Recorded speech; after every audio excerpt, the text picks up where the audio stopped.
Hey everyone, welcome back to the second video in our series where we uncover the little-known facts about all of Prince's albums. Hopefully you watched the first one, which was about Prince's debut, For You.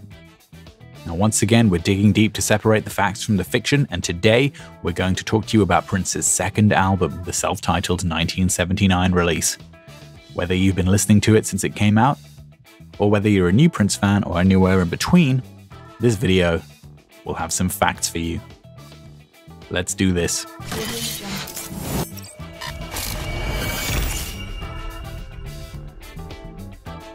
Fact number 1. If you've watched our last video in this series about Prince's debut album For You, you'll remember that we told you Prince was granted a budget of $180,000 for 3 albums and proceeded to spend $170,000 or so on just the first album. Now that ties in nicely to the first fact about the second album.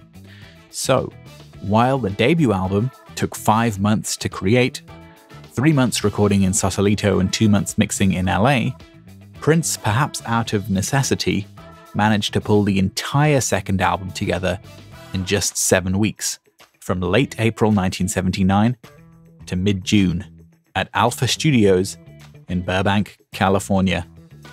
I'm sure Warner Brothers, whose headquarters is also in Burbank, were pretty happy that he was so close by. Fact number 2. Another throwback to the first album. Remember how Patrice Rushen played uncredited keyboards on the track Baby on the first album? Well, it seems Prince had a bit of a crush on Patrice and started his lifelong habit of offering songs to women he was interested in.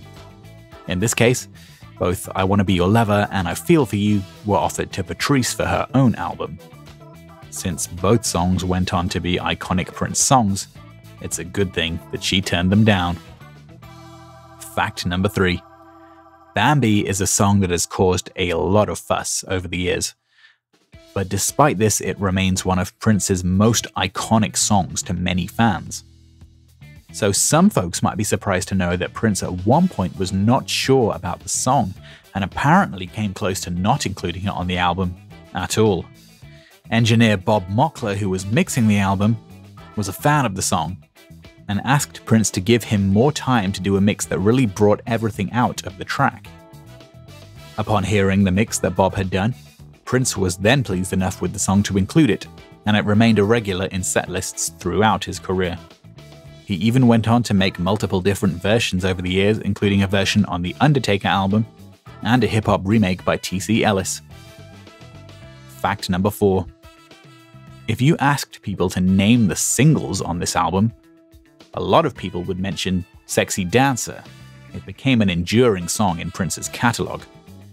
So it might surprise people to learn that it was never actually a single in the US, although it was released as a single in just 2 countries, here in the UK and also in Japan. Fact number 5 is one for the more technically inclined amongst us.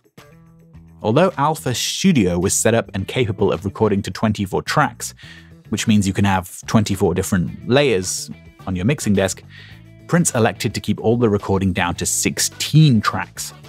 It's possible that he was limiting his own urges on purpose, because he didn't want to make the same mistake he'd made with the first album by layering tons of tracks, which would have increased the time and cost in both recording and mixing. Either way, the album is certainly more stripped down than its predecessor because of it, but not as stripped down as Prince would get, both musically and literally, with the album he'd make next. But that's a topic for another video. The final fact. There were 2 songs placed on an earlier configuration of this album that didn't make the cut. But one is a song that you're probably familiar with, and that's a song that was originally called Let's Rock. Written about 4 months before the album came out, the song was later reworked into Let's Work and appeared 2 albums later on 1981's Controversy.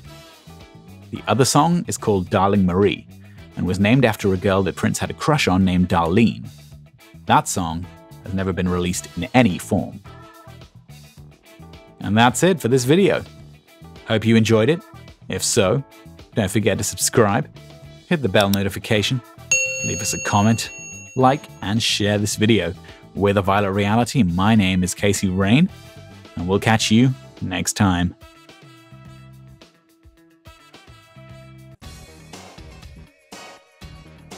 Hey, St. Paul here. Make sure you go subscribe to the Violet Reality, the funkiest channel on YouTube.